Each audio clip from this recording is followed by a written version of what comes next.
Kaninang alas 4 ng umaga, huling namataan yung sentro ni Bagyong Ada sa layong 175 kilometers silangan ng Huban sa may Sorsogon. May taglay itong lakas ng hangin na malapit sa gitna na umaabot ng 85 kilometers per hour, pagbugso na umaabot ng 105 kilometers per hour. Sa kasalukuyan, gumagalaw ito west-northwestward sa bilis na 20 kilometers per hour. So makikita natin dito sa ating latest satellite images itong mga makakapal na kaulapan na kasalukuyang nakakaapekto dito sa Southern Luzon at malaking bahagi ng Visayas. Ito yung mga rain bands na associated directly kay Bagyong Ada. Samantala, itong northeast monsoon o yung malamig na hanging amihan patuloy na nakakaapekto naman dito sa area ng Northern and Central Luzon.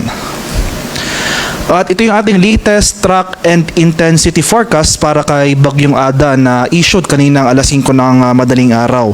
So makikita natin dito sa ating track forecast, magpapatuloy yung generally west-northwestward na paggalaw ni Bagyong Ada simula ngayong araw hanggang bukas araw ng linggo. So Sunday onwards ay makiiba na yung direksyon na tatahakin ng nasabing bagyo.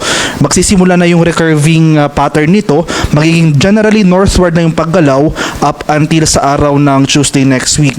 So from today until tomorrow magpapatuloy yung west-northwestward. So starting sa araw ng Sunday ay generally northward and then northeastward yung paggalaw. So magre-recurve yung direction ni Ada. So kumbaga lilihis ito papalayo sa ating bansa.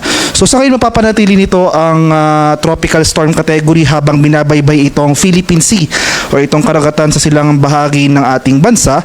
Pero habang binabaybay nito ang karagatan, hindi natin naalis yung posibilidad ng further intensification into a severe tropical storm. So mapapanatili dito ang lakas bilang isang tropical storm and then after curving ay hihina ito bilang isang tropical depression category sa araw ng Wednesday and Thursday next week. So for now, inaasahan pa rin natin na ngayong hapon hanggang bukas ng gabi ang close approach o yung bahagyang paglapit ng sentro ni Bagyong Ada dito sa area ng Catanduanes. Pero kung magkaroon man tayo ng significant changes sa ating track, for example, yung further westward shift ng ating track, ay hindi natin inaalis yung posibilidad ng landfall o yung direktang pagtama ng sentro ni Bagyong Ada anywhere along Bicol region.